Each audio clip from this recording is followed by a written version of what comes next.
Hi everybody, and welcome back to the HardReset.Info channel. Today I'm going to tell you the quick guide of using the flashlight in your iPhone 17 Pro Max. So actually we have a couple of cool features in this iPhone's flashlight. At first let me unlock this iPhone, and at first we need to scroll down to the control panel and enable the flashlight. As you can see here, they have here this widget. That comes from the dynamic island. Here, if I turn off my lights, you can see that we can have our flashlight more focused, like this, or more wide, like this. We can just manage this flashlight using our fingers.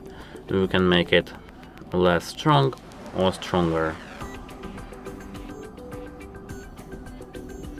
As you can see, is that cool, right? And actually, that's it for the flashlight. If you found this video helpful, please consider subscribing to our channel and leave a like on this video. It's very important to us. And that's it. Hope it helps you and have a nice day. Goodbye!